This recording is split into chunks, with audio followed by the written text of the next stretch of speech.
Hello everyone, once again good evening, सलाम, आदाब। क्या हाल है आप सबका?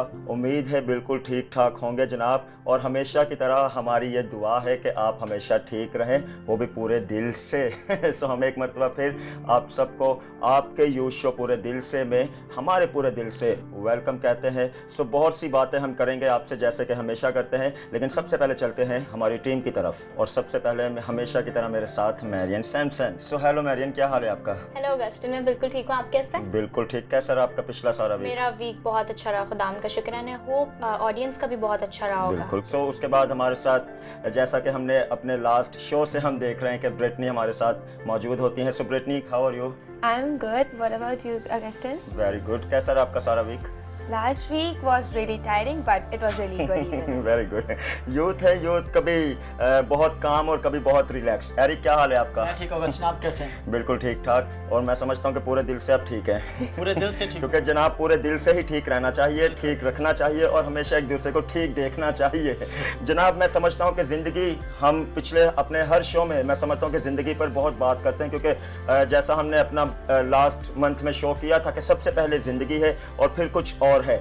सो मैं समझता हूँ कि ज़िंदगी में जब हमारे अच्छे लोग आते हैं जो हमें सपोर्ट करते हैं, जो हमारी हौसला अफजाई करते हैं, तो मैं समझता हूँ कि ज़िंदगी का जो चार्म है ना वो बहुत ही ऑसम हो जाता है। ज़िंदगी का एक अच्छा हमें मतलब पता चल जाता है। एग्जैक्टली, हमें उसी वक्त ही ज़िंदगी खूबसूरत लगने लगती है जब हमारी लाइफ में कोई ऐसा आता है जो लाइक हमारी सपोर्ट के लिए, हमसे प्यार करने के लिए, ही इज ऑलवेज देयर। आपके पेरेंट्स तो आपसे करते हैं, बिल्कुल करते हैं, आपकी फैमिली करती है, आपके बहुत सारे दोस्त करते हैं।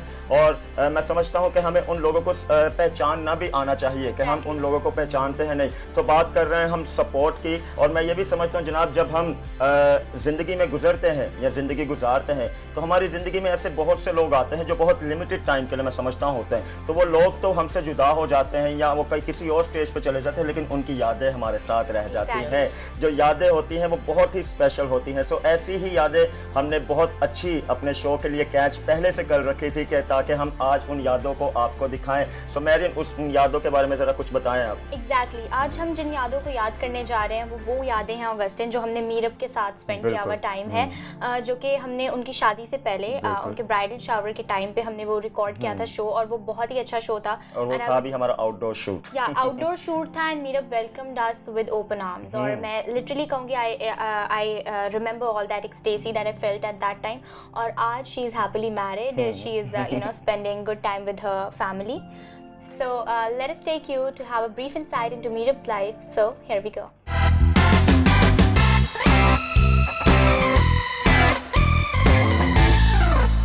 So yes viewers, हम लोग अपने स्टूडियो से डायरेक्टली पहुंच चुके हैं मीरब के घर and she served us drinks as well. तो मीरब, हेलो, बताएंगे आप हमारे व्यूवर्स को अपने बारे में? लाइक मेरा नाम है मीरब गिल और मैं I hold a masters degree in biochemistry and I have done it in from Karachi university. और and you are a gold medalist? Yes, I am a gold medalist. तो इसके साथ साथ मैं ये कहूँगी कि जो मैंने डिप्राइविटीज़ या जो ऐसे फेलियर्स, जो मैं कहूँगी फेलियर्स या जिनको मैंने फेस किया है, उन सबको जो है मैंने किस तरह ओवरकम किया। शुरू में जिस टाइम पर मुझे ऐसा फ़ील हुआ कि मैंने बहुत ज़्यादा डिप्राइव हो रही हूँ या बहुत ज़्यादा मुझे ऐसा लग रहा था कि जैसे कि the things around me are slipping from my hand. तो लेकिन फिर everything is falling apart. Everything is falling apart, exactly. लेकिन क्या हुआ कि फिर भी उन सब चीज़ों को गैदर करना, to pull myself together, that was a big thing and I couldn't have done it if I wasn't crying. So I would say कि सबसे बड़ा इसमें किरदार जो है वो ये है कि दुआ का सबसे बड़ा होता है। I would say that. और मैं मैसेज अगर आप कहें तो मैं सबको ये बताना चाहूँगी कि इसके आप मेहनत कर रहे हैं, ठीक है, खुदा भी देखता है, लेकिन उसके साथ साथ दुआ करना भी बहुत ज़रूरी है। Like it's the core element. तो मीरब, मैं तो आपसे बहुत अच्छी तरह से वाकिफ़ हूँ, all your struggles in that. तो आप ऑडियंस को बताएंगे अपने बारे में कि आपके क्या स्ट्रगल्स रहे, चैलेंजेस जो आपने फेस किए, किस तरह से आपने उस डिप्रेशन को ओवरकम किया, उस मेंटल ट्रॉमा से आप बाहर आए? How was that like from the beginning? आप बताएं, as being a student, like matriculation करते हैं, बहुत ड्रीम्स होते हैं कि हम ये करेंगे, अब वो करेंगे, आपके क्या ड्रीम्स थे एंड देन वो ड्रीम्स शैटर हुए, तो आपने अपने आप को दोबारा से रिकलेक्ट कैसे किया? जब मैं I was in 9th grade, तो तब I don't know how, but I was studying biology, and I suddenly felt this like I felt this like a magic, something like that with the science. So I said I really want to become a doctor. तो उस time से फिर मैंने जब ये decide किया, तो जब मेरा मैट्रिकुलेशन कंप्लीट हुई पूरी, तो मैं सेंट जोसेफ्स में जाना चाहती थी। मैं चाहती थी मैं उधर से अपना प्री मेडिकल वहाँ से करूँ। तो वहाँ पे भी मुझे नहीं हुआ क्योंकि वो भी हाई ग्रेड्स मांग रहे थे, लेकिन like it was like I got A grade, लेकिन ये कि फिर भी वो लेकिन काफ़ी वो मेरिट काफ़ी जी उनका हाई है ऑब्वियसली, तो मेरिट काफ़ी हाई था, तो इसलिए I couldn't go up to that bar. तो फिर उसके बाद ये हुआ कि उन्होंने मुझे ऑफ़र किया, उन्होंने मुझे कहा आप ऐसा करें, आप कॉमर्स है हमारे पास है, और हमारे पास इंजीनियरिंग भी है, हमारे पास आर्ट्स भी है, तो आप जो है पैसा करें, आपका इंजीनियरिंग में तो हो रहा है, तो आप डिसाइड कर लें। तो मुझे ना इंजीनियरिंग पसंद थी ना कॉमर्स पसंद थी, तो मैंने कहा मैं ऐसा करती हूँ, मैं आर्ट्स ले लेती हूँ। तो मैंने उसके लिए क्या किया कि मैं really? मतलब एक साइंस स्टूडेंट फॉरेन से कहे मैं आर्ट्स ले लेता हूँ। बिल्कुल। तो मैंने उसमें से मैं उस वक्त बहुत ज़्यादा डिसहार्ट हो रही थी, क्योंकि मैंने कहा था मैं इसी कॉलेज में ही मैंने जाना है। तो जब मैं बैंक गई, जब मैं अपना फ़ी वाउचर कराने, तो वहाँ पे एक खातून के लिए, जी बिल्कुल, वहाँ एक खातून थी, तो उन्होंने मुझे कहा कि आपकी इतनी अच्छी परसेंटेज है, आप क्यों अपना वेस्ट कर रही हैं सब कुछ, आर्ट्स ले रहे हैं। हाँ, तो उन्होंने मुझे बोला कि आप ऐसा नहीं करें, इतने सारे अदर कॉलेजेस हैं, there are other colleges, you should apply there, and और अगर आपका ये ख्वाब है कि आपने प्री मेडिकल आपने साइंस करना है और आपने डॉक्टर बनना है, तो फिर आप उधर वही करें, आप क्यों आप एक कॉलेज के पीछे कर रही हैं। उन्होंने फिर मुझे मिसाल दी कि परवेज़ मुशर्रफ जो है, जनरल परवेज़ मुशर्रफ, वो भी एक पीले स्कूल में थे, और लेकिन आज वो देखो वो कितनी बड़ी पोजीशन पे हैं। तो इस बात से मैं काफ़ी मेरी हौसला अफजाई हुई। तो फिर जब मैं फिर मुझे ऐसा लगा था कि जैसे she was an angel, really she was an angel Saint from above, and she guided me at that moment. और सबसे अच्छी बात ये है कि लोग यूजुअली इतना कंसर्न नहीं होते कि हम क्यों, उनका काम सिर्फ ये था कि वो आपकी फ़ी कलेक्ट करती हैं और आपको वापस भेज देती हैं। एग्जैक्टली, बिल्कुल। लेकिन उस वक्त फिर मैंने फिर ट्रिनिटी कॉलेज है, वहाँ से मैंने फिर इंटरमीडिएट किया अपना, और फिर जब मैं कॉलेज मेडिकल, जी बिल्कुल, और जब मैं कॉलेज में थी तो फिर होता है कॉलेज का माहौल होता है एक बहुत ओपन होता है, और फिर ये कि आपका इतना ध्यान नहीं रहता फिर पढ़ाई में। तो जब फर्स्ट ईयर था मेरा बहुत बुरा गुजरा, बहुत बुरा, क्योंकि I almost failed in one subject. Okay. Almost failed. Okay. Yeah. Okay. But I didn't. I got 61%, something like that. Okay. Yeah. तो बहुत लो था। तो फिर मुझे जब मैं रिएक्शन कैसा था घर वालों का? रिएक्शन जब मैंने घर वालों का जब रिजल्ट आउट हुआ ना, तो कैसा था? जब मैंने उनको बताया तो उन्होंने कहा कि कुछ नहीं, ये अब कुछ नहीं होगा, क्योंकि जाहिर है माँ बाप भी देखते हैं आपकी एक्टिविटीज़ क्या चल रही हैं, क्या आप पढ़ रहे हैं नहीं पढ़ रहे, तो जाहिर है घर में सबसे पहले माँ बाप को ही पता लगता है।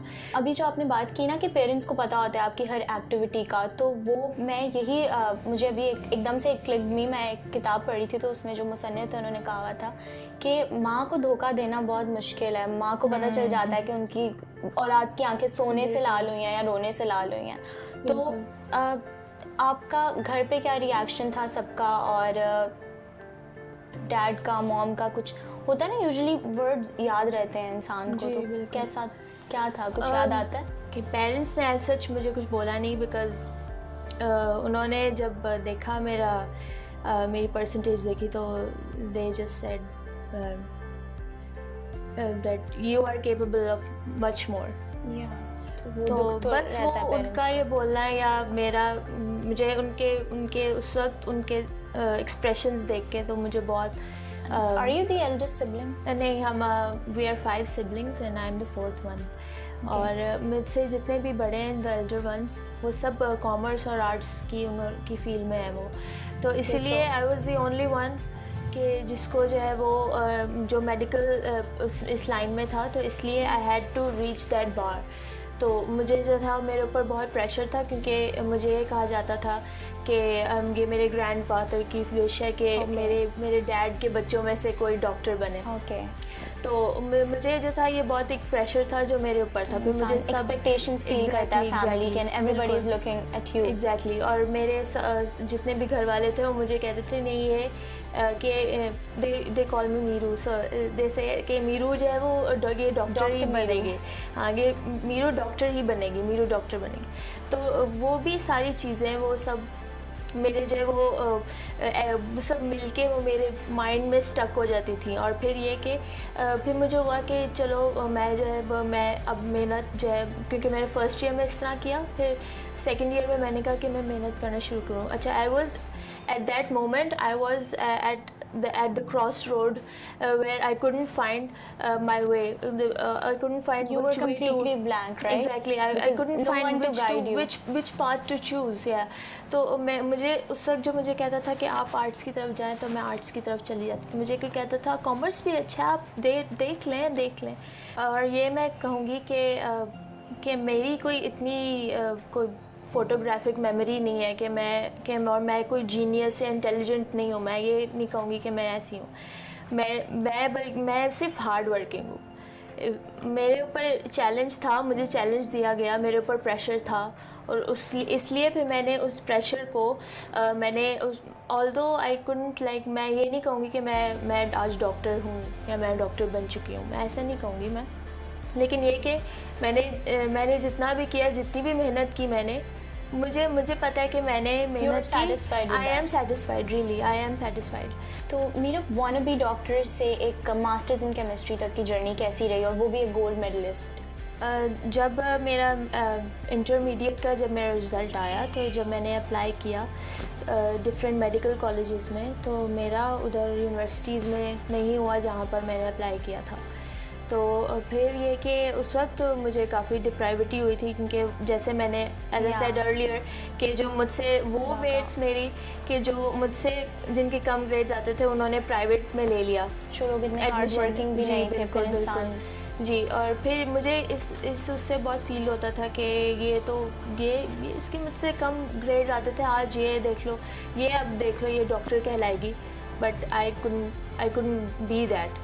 तो फिर ये हुआ कि लेकिन फिर भी मेरे अम्मी अब्बू ने बहुत सपोर्ट किया मुझे। उन्होंने मुझे कहा कि नहीं, this is not the end of the world, कि अगर आपने उन्होंने कहा कि अगर डॉक्टर ही सब कुछ नहीं है, कि आपको डॉक्टर का लक़ब ही चाहिए, सिर्फ यही नहीं होती सारी बात। उन्होंने मुझे काफ़ी सपोर्ट किया। मुझे कहा कि आप करो, आप इधर उधर कहीं और अप्लाई करो, कि अगर एक दरवाज़ा बंद होता है तो आपके लिए और भी दरवाजे। ब्यूटी फैमिली रिलेशंस की और हमारे कल्चर की, राइट? बिल्कुल।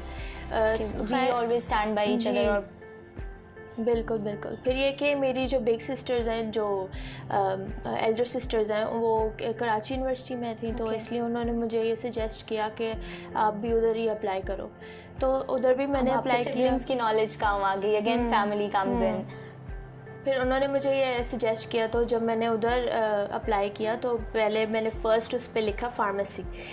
तो मैंने फिर भी उधर मैंने कहा चलो मैं एक दफ़ा और ट्राई कर लेती हूँ। अच्छा, उधर भी KU में भी टेस्ट नहीं होता, वरना अगर टेस्ट होता शायद उस वक्त परसेंटेजेस चलती थी, तो उस वक्त भी शायद मैं हो जाता मेरा, लेकिन उस वक्त वो नहीं, मेरिट सिस्टम चल रहा था। तो मैंने फ़र्स्ट पे लिखा फार्मेसी, सेकंड पे मैंने लिखा बायोकेमिस्ट्री। तो जब मेरा रिज़ल्ट आया उसका, तो मेरा बायोकेमिस्ट्री में हो गया। तो मेरे वालिद साहब ने मुझे कहा कि इसका क्या स्कोप है। तो मैंने पढ़ा नीचे, मैंने पहले से उसकी रेकी की हुई थी सारी, की उसमें क्या क्या, मतलब अगर बायोकेमिस्ट्री की क्या क्या कहाँ एप्लीकेशंस क्या हैं। तो फिर मैंने कहा हॉस्पिटल्स में होता है, रिसर्च सेंटर्स में होता है ये। तो उन्होंने कहा ठीक है, सही है, बस। पर उन्होंने भी वो भी इतने सेटिस्फाइड नहीं थे, पर उन्होंने कहा ओके चलो सही है, ठीक है। तो फिर जब मैं यूनिवर्सिटी में आई, जब मेरा एडमिशन हो गया पूरा, तो मैं उधर जब थी मैं तो मेरे फर्स्ट 2 years वर अनटॉलरेबल, मतलब ये कि एडजस्टमेंट टाइम था मेरा, क्योंकि वो एडजस्टमेट पीरियड बहुत लंबा हो गया था मेरा। क्यों? क्योंकि मैं अपने आप को वहाँ पे फिट नहीं कर पा रही थी। You were feeling like हाँ, out of that exactly. world. अब मुझे ऐसा लग रहा था कि आई डोंट बिलोंग हियर। मुझे ऐसा लग रहा था कि मैं यहाँ पे नहीं, मैं क्योंकि अपनी फ्रेंड्स को देखती थी, मैं कहती थी अच्छा वो कर रही हैं ये। तक अपने आप को किसी जी, मेडिकल exactly. कॉलेज में वाइट कोट पहने हुए देखती जी हूँ। बिल्कुल। मुझे ये होता था कि नहीं, मैं आई डोंट बिलोंग हियर। तो मैं इस बात के लिए खुदा का शुक्र अदा करना चाहती हूँ कि खुदा ने मुझे मेरे घर में और मेरे आगे ससुराल में भी मुझे रिस्पेक्ट दी है खुदा ने। और ये कि मुझे बेशक मैं ये नहीं कहूँगी कि मेरे ऊपर कोई मुसीबतें या कोई परेशानियाँ नहीं आई हैं कि लेकिन मैं ये कहूँगी कि जो घर चट्टान पे बना है उसके ऊपर आंधियाँ भी आएंगी, तूफ़ान भी आएंगे, बारिश भी होगी, लेकिन वो घर जो है वो गिरेगा नहीं वो कभी भी। जी, तो बुनियाद मजबूत है ना? बिल्कुल, बुनियाद मजबूत है। तो ये मैं भी ये बात कहूँगी कि दुआ करने से और खुदा के साथ अपना रिलेशन अच्छा रखने से वो सारी चीज़ें जो है वो बैलेंस में चली हैं। And the best part about it about your story Meerab, मुझे अभी तक जितना मैंने आपकी स्टोरी सुनी है तो आपने किसी भी स्टेप को स्किप नहीं किया। फैमिली है, फैमिली वैल्यूज़ आ रही हैं, एजुकेशन आ रहा है, करियर आ रही है, देन शादी आ रही है, life partner, you are going to get married, और ये सब आपकी फ्रेंड्स ने जो भी आपका ब्राइडल शावर किया है देख के काफ़ी अच्छा लगा। तो आपने किसी स्टेप को स्किप नहीं किया और बहुत अच्छे तरीके से स्मूथली आपकी लाइफ चली, और आप जिस तरह बता रही हैं खुदा उनका बड़ा हाथ रहा। तो हमारी जो यूथ देख रही है आपको, उनके लिए आपका क्या मैसेज रहेगा? बिकॉज आप इसके बाद स्वीडन जाने वाली हैं शादी करके, वी डोंट नो कि हम आपको कब मिलते हैं, देखते हैं, तो आप उनके लिए क्या मैसेज देंगी कि उन्हें किस तरह से अपनी लाइफ के जितने भी स्टॉर्म्स हैं उनमें उन्हें किस तरह से गालिब आना चाहिए उन प्रॉब्लम्स पे? मेरा मैसेज सारे यंगस्टर्स के लिए ये है कि आप मेहनत करने के साथ साथ दुआ ज़रूरी है। तो अगर जो है आपकी लाइफ में फेलियर्स आ रहे हैं, आपकी लाइफ में डिप्राइविटीज़ आ रही हैं, आप इसकी वजह से आप अपनी लाइफ ख़राब ना करें। आप हर चीज़ का आगे सोल्यूशन होता है, हर चीज़ का दूसरा वे होता है, हर चीज़ का ऑप्शन होता है दूसरा। There is always a plan B. तो आप ये ना करें कि अगर आपको एक नहीं मिला तो आपको अब this is the end of the world, आपको अब कुछ नहीं मिलेगा। तो अब ये है कि जिस तरह मैंने पूरी चीज़ सफ़र की है और पूरा जो मेरा जितना भी पूरा एक मेरा जर्नी जो थी मेरी, तो और जो चीज़ें जो मैंने सफ़र की हैं और जो चीज़ें जो मैंने आगे जो है वो इंड्योर की है, हाँ इंड्योर की हैं, जितनी भी मैंने सारी चीज़ें, तो उनको जो है वो उनको सहकर मैंने जो है वो बहुत कुछ सीखा है। I think that those things that made me weak actually made me strong. So I am right now I am strong enough. I am strong enough. Although I know that this is not the end. Of course, you are going to face bigger challenges, and we are praying for you कि आप उन challenges में से भी stand out करें। बिल्कुल बिल्कुल, आमीन आमीन। मुझे अब से पहले लगता था कि मैं आपको जानती हूँ, लेकिन आज आपके साथ बैठ के sharing a couch with you, आज लग रहा है कि और बेहतर तौर से आपको जान लिया। तो थैंक यू सो मच। हमारी पूरी टीम की तरफ से पूरे दिल से आपके लिए दुआएं हैं कि आप जब शादी करती हैं, आप जाती हैं, अगले घर में जाती हैं, तो खुदा आपको मज़ीद कामयाबी और सरफराजियाँ अनायत करें। Thank you so much. God bless you. Thank you.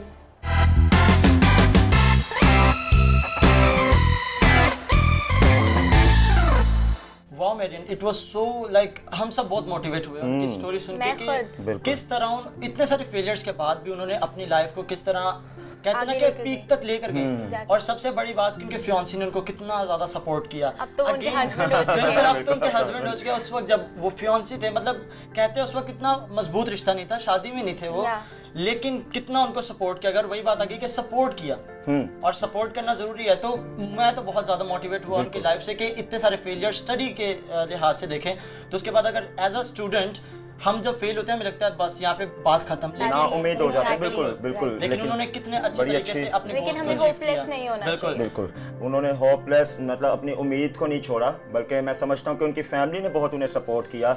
हमने सुना, उन्होंने अपनी ज़ुबान से मतलब उन्हीं की कहानी उन्हीं की ज़ुबानी हमने सुनी, और उन्होंने खुद बताया कि उनकी फैमिली ने फिर उनकी अगली फैमिली ने भी उन्हें बहुत सपोर्ट किया। सो वही बात है जनाब, शुरू से हम कर रहे हैं कि सपोर्ट करना बहुत ज़रूरी है। और मैं समझता हूँ कि जब हम किसी को सपोर्ट करते हैं तो हमारी ज़िंदगी उस दरख्त की तरह हो जाती है जिसमें बहुत सारे अच्छे अच्छे फल लगे हों। यस ऑगस्टिन, मैं आपकी बात से बड़ा इंस्पायर हुआ कि जब हम अच्छी फीड देते हैं, एक प्लांट भी ले लें तो वो फिर बढ़ता है। अगर हम पानी देना या उसे फीड देना बंद कर दें तो वो मुरझा जाएगा। तो क्यों ना let's make a fake planter, असली नहीं तो हम नकली बना के देखते हैं। तो मैं चाहता हूँ कि हम सब चले हमारे सेगमेंट को, हैंडीक्राफ्ट को देखने के लिए। आज आप क्या बना रहे हैं? Fake planter. मैं आपकी बात से बड़ा इंस्पायर हुआ तो मैंने सोचा क्यों ना आज फेक प्लांटर बनाया। वाह, फेक प्लांटर। ये नकली बना रहे लेकिन असली से भी मोहब्बत रखनी चाहिए क्योंकि बहुत जरूरी है।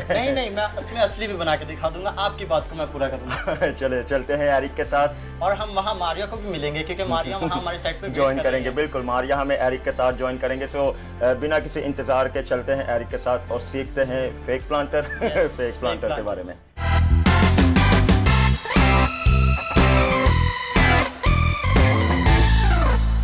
Hello everyone, this is your host Maria Iqbal. I welcome you all in our segment which is Handicraft. हाजिर हैं हम आपकी खिदमत में आपके फेवरेट शो प्रोग्राम पूरे दिल से में। जैसा कि आप जानते हैं, एज यू नो दैट, कि एरिक इस सेगमेंट में आपको बहुत ही यूनिक चीज़ें जो हैं वो बनाना सिखाते हैं। तो चलते हैं एरिक की तरफ और उनसे पूछते हैं कि वो आज आपको क्या बनाना सिखाएंगे। जी एरिक, कैसे हैं आप? मैं ठीक, आप कैसे मारिया? मैं भी बिल्कुल ठीक ठाक हूँ। तो एरिक, हम टाइम वेस्ट नहीं करते हैं, हमारे ऑडियंस बिल्कुल इंतजार कर रहे होंगे। तो आज आप बताएं, आज ऑडियंस के लिए क्या लेके आए हैं, उनको क्या बनाना सिखाएं? आज बहुत इंटरेस्टिंग चीज़ें हैं हमारे पास और मुझे उम्मीद है कि आप सब भी खैरियत से होंगे। आज मैं फेक प्लांटर्स को लेकर आया हूँ कि अक्सर हमारे घर पे टेबल्स होते हैं, स्टडी टेबल्स होते हैं, हमारे घर पे ऐसे कॉर्नर्स होते हैं जो अक्सर खाली लगते हैं, तो हम उनको फिल करने के लिए ये फेक प्लांटर्स रख सकते हैं। तो प्लांट्स तो वैसे ही बड़े मतलब इम्पोर्टेंट होते हैं इंसान की जिंदगी में। It's a living thing, you know. Yes, तो ज़रूरी है कि हमारे इर्द गिर्द प्लांट्स हों। एग्जैक्टली। और जैसा कि आज हम फेक प्लांटर्स बना रहे हैं तो हम इसमें फेक फ्लावर्स यूज़ करेंगे। और अगर व्यूअर्स आप चाहें तो आप अपने घर में अपने कॉर्नर्स पे इसी तरह के प्लांटर्स छोटे वाले, आप उसमें असली फूल, असली पौधे लगा सकते हैं और वो ज़्यादा अच्छा होगा। ग्रीनरी देख के तो वैसे इंसान का दिल जो है वो खुशनुमा हो जाता है। बिल्कुल। तो चलें आगे बढ़ते हैं हम लोग। सबसे पहले मैं अपने साथ आज लाया हूँ ये मेसन जार्स, कांच के जार्स लेकर आया हूँ। आप देख सकते हैं हमारे सेट पे। आज हम इन्हें क्योंकि हम लोग फेक बना रहे हैं तो हम इसमें एक्वेरियम रॉक्स फिल करेंगे जो कि यहाँ रखे हुए हैं। इनको फिल करेंगे, देन इनके ऊपर रिबन टाई करेंगे जिस तरह इस वाले में है। देन हम लोग इसके अंदर अपने फ्लावर्स और अपने प्लांट को प्लेस करेंगे। ठीक है, तो प्यारा और यूनिक सा एक जी मास्टरपीस बन जाएगा। तो मारिया, आज आप मेरी हेल्प करेंगी? बिल्कुल। तो लेट्स स्टार्ट। हमेशा की तरह। या तो इस पे रिबन टाई करें आप। Okay, with this one? Anyone. Okay. और व्यूअर्स, अगर आप if you are a science student तो आपको पता होगा कि प्लांट्स जो हैं वो कार्बन डाइऑक्साइड को एब्जॉर्ब करते हैं और ऑक्सीजन को रिलीज़ करते हैं। और ऑक्सीजन यकीनन इंसानों के लिए बहुत फ़ायदेमंद है, तो ज़रूरी है कि हम प्लांट्स को लगाएं अपने इर्द गिर्द। ओके, तो रिबन टाई कर चुके हैं। अब हम इनको फिल करेंगे इस इन एक्वेरियम रॉक से। देन फिर हम लोग इनके अंदर ये प्लेस करेंगे। ओके। ये इजीली अवेलेबल हैं? जी, ये हर इजीली अवेलेबल होते हैं। और आप चाहें तो एक्वेरियम शॉप्स पे जाएं जहाँ एक्वेरियम्स मिलते हैं, वहाँ पे ये इजीली अवेलेबल होते हैं। हम लोग इनको फिल करेंगे। क्राफ्ट के टाइम पे अगर आपका मूड अच्छा नहीं है तो प्लीज़ क्राफ्ट ना करें, क्योंकि जो क्राफ्ट होते हैं जी क्राफ्ट होता है पूरे दिल से करना पड़ता है। मतलब अगर आप खुश हैं तो फिर क्राफ्ट करें और आपका यकीनन आपका क्राफ्ट बहुत अच्छा रिजल्ट देगा। और अगर नहीं तो फिर आप अच्छा मूड करने के बाद अपने क्राफ्ट को बनाएं, अपने क्राफ्ट को कैरी ऑन करें। ओके, तो आपने देखा हमने किस तरह इनको फिल किया। अब हम इनमें प्लांट्स को भी प्लेस करेंगे। पहले हम लोग सारे जार्स फिल कर दें।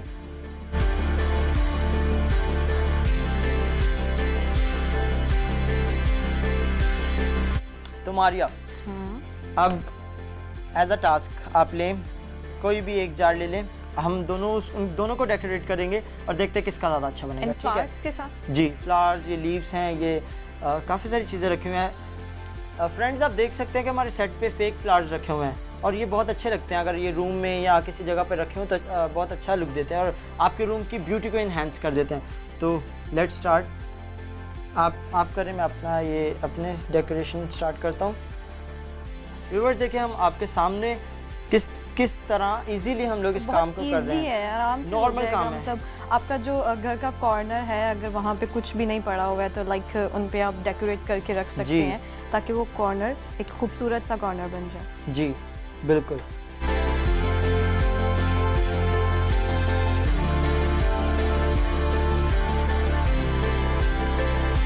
और friends it's up to you कि आप कुछ भी किसी किस्म के फ्लावर्स यूज़ कर सकते हैं। आप चाहें तो रोज़ फ्लावर्स, अगर आपको लिली पसंद है तो आप लिली फ्लावर्स यूज़ कर सकते हैं। इसमें आप हैंडमेड आर्टिफिशियल फ्लावर्स भी बिल्कुल जो है खुद वो बना के लगा यूज़ कर सकते हैं। और क्रेप पेपर्स हमने के आपको बनते एक हैं। आइडिया दिया है, अब ये आप पर है कि आप किस तरह इस आइडिया को और ज़्यादा अच्छा करें। आप देख सकते हैं कि हमने इन प्लांटर्स को कितने अच्छे तरीके से बना लिया है। और मेरे पास यहाँ एक और चीज़ है, वो क्या? दिखाता हूँ एक मिनट। आप देख सकते हैं कि हमने इन प्लांटर्स को कंप्लीट कर लिया है। मेरे पास एक ये है, आप देख सकते हैं कि ये वाला कितना खूबसूरत बना हुआ है। ये भी मैं ख़रीद कर लाया था। इन तमाम जार्स को आप किसी भी शॉप पे चले जाएं, क्रॉकरी शॉप पे इजीली आपको मिल जाएंगे। ये वाले, अगर आप इस वाले प्लांटर को देखें तो इसमें ओरिजिनल प्लांट है, तो आप चाहें तो ओरिजिनल प्लांट्स भी लगा सकते हैं और वो ज़्यादा अच्छा रहेगा। तो उससे ज़्यादा ब्यूटी इन्हेंस हो जाएगी आपके रूम की, आपके टेबल की, और देखने वाला वाकई में कहेगा कि हाँ किसी ने मेहनत की है। और ये सब आपको करना है वो भी पूरे दिल से। जी तो दोस्तों, ये तो था आज का सेगमेंट। उम्मीद करती हूँ कि आपको ज़रूर पसंद आया होगा और इसी तरह से आप अपने घर पे इस तरह छोटे से जार जो वो डेकोरेट करके उनको रखें और बहुत ही खूबसूरत सा आपका कॉर्नर बन जाएगा। उम्मीद करती हूँ आपको आज का ये सेगमेंट बहुत ज़्यादा पसंद आया होगा और ज़रूर आप हमें अपनी राय से आगाह कर सकते हैं कि आपको आज का सेगमेंट कैसा लगा। अपना बहुत सारा ख्याल रखिएगा। मुझे और एरिक को इजाज़त दीजिए। Goodbye. Good bye.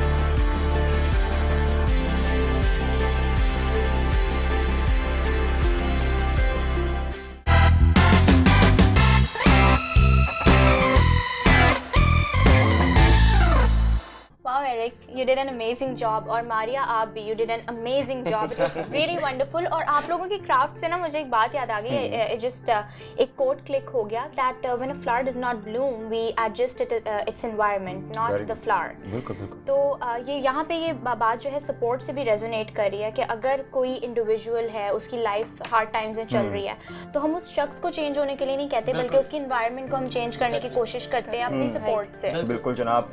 तो वही बात है, जब हम किसी को सपोर्ट करते हैं तो मैं समझता हूँ कि हमारी ज़िंदगी भी ऐसे फूलों की तरह मुस्कुराती है, बहुत शाइन करती है, बहुत। और ये तो फेक है, हमारी जिंदगी तो असल में मैंने फेक नहीं बोला, मैंने रियलिटी में बोला। हमारी ज़िंदगी रियलिटी में बहुत मुस्कुराती है। एज यूथ होते हुए मैं समझता हूँ कि हम सबको एक दूसरे को सपोर्ट करनी बहुत ज़रूरी है और हमें एक दूसरे की रिस्पेक्ट करना बहुत ज़रूरी है, क्योंकि जब हम किसी की सपोर्ट करते हैं तो हमारी जो रिस्पेक्ट का जो लेवल होता है ना वो बहुत अपग्रेड हो जाता है। बचपन से हम लोग सुनते आ रहे हैं कि एक से बड़े दो, और like individually we are like a drops, but together we make an ocean. तो एक साथ रहना बहुत जरूरी है। बिल्कुल जनाब, एक साथ रहें और अपनों को तो सपोर्ट करें और पूरे दिल से कोई बहुत सपोर्ट करें। हम आपसे फिर मिलेंगे अगले शो में। तब तक मुझे, मैरियन को, ब्रिटनी को, एरिक को, हमारी सारी टीम को, इनफैक्ट मारिया को भी इजाज़त दें हमें। हम ज़रूर आपसे फिर नेक्स्ट वीक में मिलेंगे। तब तक अपनों का बहुत ख्याल रखें, एक दूसरे की रिस्पेक्ट करें और बिलखसूस एक दूसरे की बहुत सपोर्ट करें, क्योंकि सपोर्ट से ही हमारी ज़िंदगियाँ आगे बढ़ती हैं और जब हम आगे बढ़ते हैं तो ज़रूर एक दूसरे की जो रिस्पेक्ट का लेवल है वो बहुत अपग्रेड हो जाता है। तो तब तक बहुत अपना ख्याल रखें। आपसे मिलेंगे आप ही के अगले शो में, जिसका नाम है पूरे दिल से।